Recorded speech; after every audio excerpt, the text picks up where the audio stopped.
Assalamualaikum warahmatullahi wabarakatuh. Di sini saya akan mempresentasikan hasil analisis cerpen yang berjudul Haru Rambut Nenek karya S. Prasetyo Utomo dengan kajian sosiologi sastra. Dosen pengampu Bu Verina Meliasanti, SSMPD, dengan mata kuliah kajian bahasa fiksi Indonesia. Di sini sebelum saya mulai presentasi, saya akan pantun dulu. Hari Sabtu, jalan pagi-pagi, jalan-jalan ke Wonogiri. Sebelum saya dimulai presentasi, izinkan saya untuk perkenalkan diri. Baik, perkenalkan, nama saya Seri Halimatus Sandia. Saya dari kelas 3B. Nah, di sini sebelum dimulai, yaitu Prasetyo ini merupakan dosen Universitas PGRI Semarang, Doktor Ilmu Pendidikan Bahasa ya dari Universitas Negeri Semarang. Nah, karya cerpen Harum Rambut Nenek ini terbit di media Pandana Merdeka pada tanggal 29 Juli 2022 dan dimuat di website basabasi.com.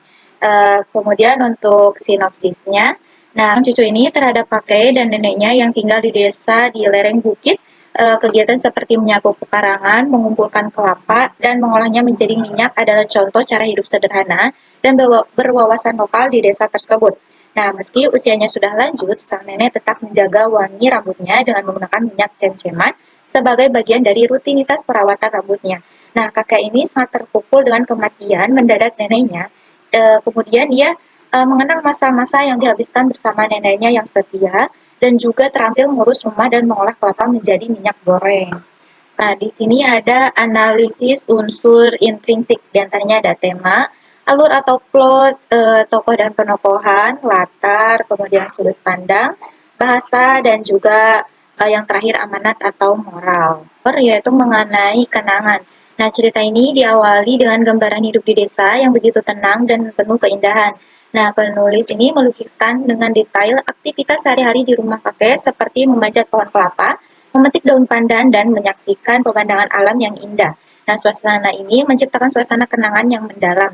Nah, nenek ini yang menjadi pusat perhatian dalam cerpen ini. Bisa dilihat ya untuk kutipannya. Nah, kutipan ini menggambarkan keindahan alam yang menjadi latar belakang kenangan masa kecil dengan detail kehidupan di desa, mulai dari pemandangan alam yang indah, dan bisa membangkitkan imajinasi pembaca dan membawa mereka seolah-olah ikut merasakan suasana desa yang tenang dan juga tema tambahan atau minor mengenai perubahan zaman.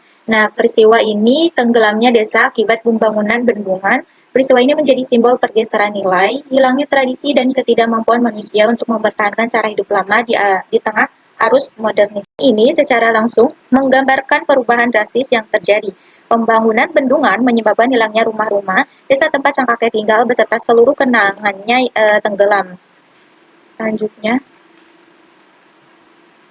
Nah, di sini ada alur atau plot. Di sini ada alur maju, tanpa kelas balik atau lompatan ke masa lalu. Plot maju menggambarkan peristiwa-peristiwa yang terjadi dari masa kini ke masa depan dalam urutan waktu yang alami. Nah, di bagian ini tokoh dan juga pasangannya melakukan perjalanan untuk melihat bendungan yang baru dibangun dengan membanjiri desa-desa tempat tinggal mendiang kakek dan juga neneknya. Nah, kutipan ini menekankan pengalaman tokoh utama melihat dampak pembangunan bendungan yang melanda masyarakat sekitar, termasuk rumah kakeknya. Lur mundur. Plot terbalik terjadi ketika sebuah cerita tiba-tiba mengingatkan atau menggambarkan peristiwa masa lalu. Di sini kakek mengenang kejadian masa lalu, di mana nenek keluar rumah setelah mengetahui kakek memberi pelengkap pada rambut istri camat. Nah, kilas balik ini dimaksudkan untuk menyampaikan perasaan kakek dan juga nenek terhadap pernikahan tersebut dan hubungan emosional mereka yang lebih dalam. Kutipan ini menunjukkan kisah yang terjadi di suatu masa lalu ketika kakek dan nenek berselisih paham di rumah mereka setelah mengantar sang nenek ke rumah mertuanya dan kakek menyatakan penyelesaian terhadap si nenek. Ada tahap situasi yang dimana pembaca diperkenalkan dengan latar tempat, yaitu desa kakek dan kehidupan sehari-hari di rumah kakek dan juga nenek. Yang dimana desa tersebut itu masih utuh dan kehidupan tampak damai. Hal ini diperlihatkan dalam kutipan, terlihat ya, bisa dibaca. Nah, kutipan ini pada awal cerita, pembaca diajak masuk ke dunia pedesaan yang tenang dan juga asri. Kemudian ada tahap munculnya konflik. Nah, konflik mulai muncul ketika nenek meninggal. Kematian nenek membawa duka mendalam bagi kakek dan keluarga, terutama nenek sangat berarti dalam kehidupan sehari-hari. Di sini ada tahap peningkatan konflik ya, yang dimana setelah nenek meninggal, kakek merasa kesepian dan juga kehilangan. Merasa tidak ada yang bisa menggantikan peran nenek dalam hidupnya. Kenangan akan nenek terus menghantui kakek, bahkan dalam hal sederhana seperti masakan dan minyak cem-ceman buatan nenek. Sini ada tahap puncak-puncak atau klimaks. Nah, puncak konflik terjadi ketika kakek wafat dan kenangan masa kecil tentang rumah kakek dan nenek perlahan-lahan hilang seiring dengan ditenggelamkannya desa mereka untuk proyek bendungan. Di selanjutnya ada tahap penyelesaian atau resolusi. Nah, di hari cerita, tokoh utama tetap merawat kenangan tentang neneknya, terutama aroma minyak cem-ceman yang selalu digunakan neneknya. Di sini ada tokoh dan juga penokohan. Di sini tokoh utamanya yaitu aku yang berperan sebagai pengamat dan pelaku dalam cerita yang ia mengalami perubahan dari masa anak kecil yang menikmati kehidupan desa menjadi seorang dewasa yang harus menghadapi perubahan besar dalam hidupnya. Selanjutnya ada tema tambahan yaitu kakek. Nah, sang kakek ini melambangkan pengabdian yang penuh, pengabdian dan ketulusan yang tak tergoyahkan. Nah, kakek ini digambarkan sebagai pria yang penyayang, toleran, dan cerdas yang sangat menghargai setiap detik yang dihabiskannya bersama istrinya. Bahkan setelah istrinya pindah. Meski saat merasakan kehilangan, kakek tidak pernah marah atau membalas kepergian istrinya. Ini ada tokoh nenek. Nah, ketertarikannya terlihat jelas pada nuansa kehidupan sehari-hari, seperti usahanya memproduksi minyak cem-ceman, minyak tradisional untuk perawatan rambut dari bahan-bahan yang ia tanam sendiri, seperti daun mangkokan, pandan, bunga kenanga, dan buah jeruk purut. Nah, upaya ini tidak hanya bersifat rutin, namun juga merupakan wujud cinta sejati dan komitmen terhadap kehidupan yang penuh tradisi dan keharmonisan. Di sini ada tokoh paman. Nah, paman ini digambarkan sebagai sosok yang rajin, berdedikasi, dan selalu membantu keluarga dengan melakukan pekerjaan fisik yang penting, seperti memetik dan mengupas kelapa, serta membawa hasil panen ke pasar pada dini hari. Bibi yaitu istri paman. Nah, Bibi ini digambarkan sebagai sosok yang tinggal tak jauh dari rumah kakek dan memiliki keterampilan dalam memasak minyak kelapa serta menggoreng singkong untuk kakek. Namun, meskipun Bibi mampu melakukan hal-hal yang biasa dilakukan oleh nenek, kakek tetap merasa bahwa masakan Bibi, khususnya ketela goreng, tidak sebanding dengan buatan nenek. Selanjutnya ada istri camat. Nah, istri camat digambarkan sebagai wanita yang cantik dan menarik perhatian kakek, terutama karena rambutnya yang selalu terawat dengan minyak cem-ceman. Nah, selanjutnya ada latar. Di sini ada latar tempat, yaitu yang pertama ada latar tempat desa yang berfungsi lebih dari sekedar latar dalam kisah ini. Itu juga mewakili hubungan protagonis dengan adat istiadat dan ingatan awal kakek dan juga nenek. Yang kedua ada rumah kakek. Nah, rumah kakek ini adalah latar utama dalam cerita. Ini bukan hanya sebuah tempat tinggal, tetapi simbol keluarga, keakraban, dan juga tradisi.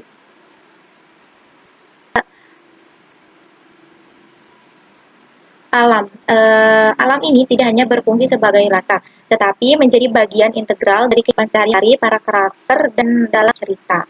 Nah, selanjutnya ada latar tempat bendungan. Nah, latar bendungan ini sangat penting di akhir cerita yang melambangkan perubahan besar yang datang seiring dengan pembangunan modern.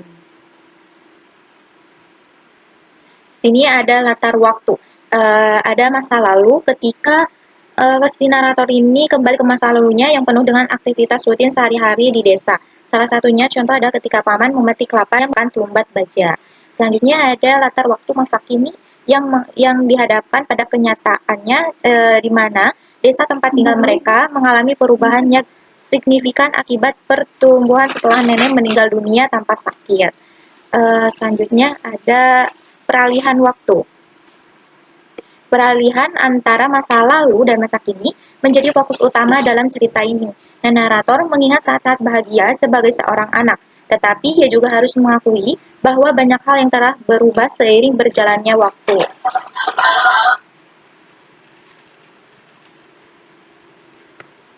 Udah ada Ibu?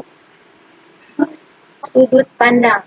Nah, sudut pandang orang pertama yaitu seorang cucu laki-laki dari kakek dan nenek. Nah, kita bisa mengikuti perjalanan pikiran dan perasaan narator saat ia menceritakan kenangan masa kecil. Pandang dalam cerpen ini yaitu menggunakan sudut pandang orang pertama, yaitu seorang cucu laki-laki dari kakek dan nenek. Kita bisa mengikuti perjalanan pikiran dan perasaan si narator saat ia menceritakan kenangan masa kecilnya, kehilangan orang-orang yang dicintainya, dan menyaksikan perubahan besar dalam hidupnya. Selanjutnya ada bahasa. Nah, dalam cerpen ini menggunakan majas yang digunakan seperti majas personifikasi dan juga metafora. Nah, di sini pohon-pohon yang ranggas dan tidak disirami seolah-olah mengalami kesedihan dan kehilangan layaknya manusia. Nah, penulis memberikan sifat manusia pada pohon-pohon tersebut yang mencerminkan keadaan yang layu dan terbengkalai, mirip dengan perasaan Arthur yang kehilangan sosok nenek. Selanjutnya ada amanat. Nah, moral dari cerita ini adalah tentang nilai-nilai, kesetiaan, penghargaan terhadap kenangan, dan pentingnya menjaga hubungan serta warisan keluarga. Nah, cerita ini juga menekankan bahwa waktu dan juga modernisasi bisa menghapus banyak hal fisik, tetapi kenangan, nilai-nilai, dan hubungan manusia akan tetap abadi dalam ingatan. Nah, di sini ada analisis dan pembahasan isi cerpen Harum Rambut Nenek karya Prasetyo Utomo. Di sini analisis unsur ekstrinsiknya itu mengenai kehidupan sosial, yang dimana ada realitas sosial dan juga ideologi yang mencerminkan budaya pedesaan dengan tradisi dan kebiasaan masyarakatnya. Selanjutnya ada kehidupan ekonomi masyarakat pedesaan yang dimana erat dengan kaitannya alam, yang sebagai bagian dari sumber daya alam yang melimpah di pedesaannya. Selanjutnya ada perubahan sosial dan budaya. Nah, cerpen ini menggambarkan perubahan sosial dan budaya yang signifikan di masyarakat pedesaan yang tercermin dalam pembangunan bendungan yang mengakibatkan tenggelamnya desa, kakek, dan juga nenek. Nah, setelah saya melakukan presentasi, telah sampailah di ujung presentasi kali ini. Saya ucapkan terima kasih banyak kepada terutama dosen pengampu Bu Verina Melia Santi. Saya akhiri presentasi saya ini. Terima kasih. Wassalamualaikum warahmatullahi wabarakatuh.